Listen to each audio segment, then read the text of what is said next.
Hello YouTube, Hellboy says hi, and today I review for HellboyLogan-Hellboy 1 and 2. These are both directed by Guillermo del Toro, and I am the big...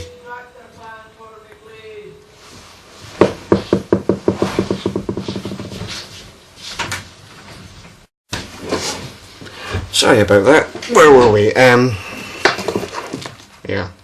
So today I review Hellboy 1 and 2 for Hellboy Logan. I'm the biggest Hellboy fan in probably Aberdeen. I'd be not surprised if I'm the only fan of Hellboy at my school, and I just really love the character of Hellboy. It's a great comic book series. If you haven't started reading it, go read it. And also, before I even start talking about these two films, if you have any requests for me to review a film, I will eventually get down to it, like I'm eventually getting down to this one. So if you have any requests, put them down there, put them on my channel, or personal message me, one of them. Okay, so let's get on with it. Hellboy 1, I think we've all seen this film, and I think we all know the story. Hellboy captured in Scotland in World War II, and now he has to comes back with the Professor John Hurt to a BPRD, and which stands for Bureau for Paranormal Research and Defense, which is the company that Hellboy works for. And then in the beginning of the film we have a madman basically who is killed at the beginning of the film, and then he comes back halfway through the film and he's trying to destroy the world with these like sea creatures. I can't remember what they're called because I haven't seen Hellboy in quite a while, but yeah. And when Hellboy is older, he meets this his new guard, his new protector, basically, and he is trying to stop Hellboy from getting into trouble. But then Hellboy eventually does get into trouble, as we probably know this character by now, and these two movies, that he's trying to stop this guy from killing the world, basically, with these creatures. And chaos reigns and ensues, basically. And the second film is to do with Prince Nadid, who is setting up his golden army to take over the world, and Hellboy, reluctant as all, has to try and stop him. Boom for you. And that's basically the two films in a nutshell.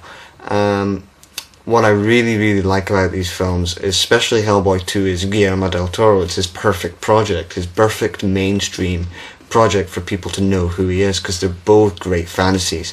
So even though I think Hellboy 2 is better, Hellboy 1 sticks very much true to the comics, is very mature, and is pretty damn dark right the way through. I mean, there are some really creepy scenes, especially in that hospital scene where he's coming through the door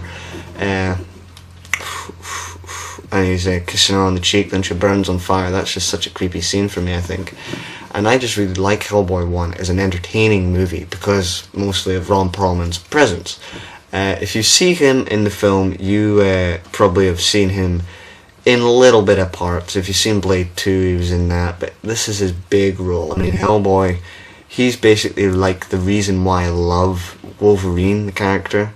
And even though I absolutely hated X-Men Origins Wolverine, I really loved him in the first two films. The third one pretty much stank, but the second one was awesome.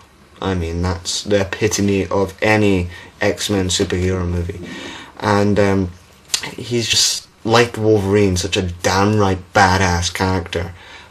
But there's something about him that you just can't pinpoint. It's basically that he's Blade mixed in with the devil. He's just so damn cool with his one-liners, which are just so damn funny and cool. I mean, he's the epitome of a cool superhero. He's cooler than Spider-Man or Batman or the Hulk or Daredevil. That movie was bad. Wow. But yeah, that's why I really like the character. He's just so damn cool, and he just doesn't give a damn half the time. Also, the film has two other characters who are the main ones. In the second film, we have Kraus, who is I haven't even got a clue what he is, but he's sort of this ghostly figure who's in this massive suit who comes through and is trying to help the BPRD. But you also got Abe Sapien, and you've got Liz Sherman. And Liz Sherman can go on fire, and Abe Sapien's a fish creature who likes a lot of rotten eggs. The only thing I think I have a problem with Hellboy 1 in particular is it's an uninspired movie. If you sit through it and watch Hellboy 2 and you watch any of other Del Toro's films, you will see that this one is not particularly visionary, stunning in any way. It's a more dark and mature, and it sticks more to the comic book series than Hellboy 2, but as a Guillermo del Toro film and trying to make this an adaptation, it doesn't really work on that sense. Because I think maybe it's because the studios were maybe a bit scared of him trying to go all out epicness on us, you know. But nonetheless, this is a really entertaining, real fun film, which has one of the best characters out of any superhero movie or comic book series, for that matter. It's just a lot of fun, real entertainment, and if you ever catch it on TV, you will just sit down and be amazed by it. And if you haven't seen it, go rent it, go buy it. It's real cheap now, and I actually, the minute I saw this movie, went and bought the film straight from America, imported it with 2-disc special edition. Yep. So the second film, let's see. I think it's quite a bit better than the first, down to the fact that it basically opens up a new world for Hellboy, a Guillermo del Toro world. It's completely epic fantasy for me, and that's why I pretty much love Pan's Labyrinth. I mean, it's one of my favourite films. It's actually my second favourite film of all time, and I just really love that film. And I love this film for that, because it has everything that Hellboy 1 was, but it fixes all the problems of Hellboy 1. And takes in everything that Pan's Labyrinth is, and then meshes them all together. You have great characters, you have, even though a bit of an iffy plot and a bit of a couple of dialogue, it's still a fantastically entertaining movie, and I think this was probably the best, if not the second best, you know, after The Dark Knight, the second best superhero movie of 2008 by far. It was better than Iron Man was anyway. That was pretty bad. But nonetheless, this is a really entertaining movie all around, and is just Guillermo del Toro. For any fanboy of his, like me, you will be amazed at how much he was able to do with this film, and you just have to lavish and dive into this different world of his, and I just really enjoy going there, and I enjoy repeatedly going there. It's a fantastic movie. And so, for Hellboy Logan, I hope this was sufficient in some sense. Was it? I don't know if it was. Maybe it was.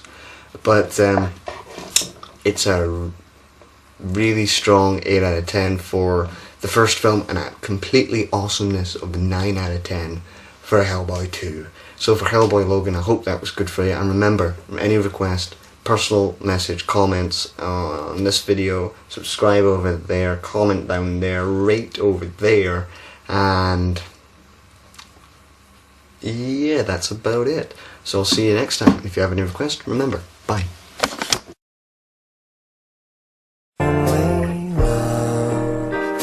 Don't be afraid, it's only love.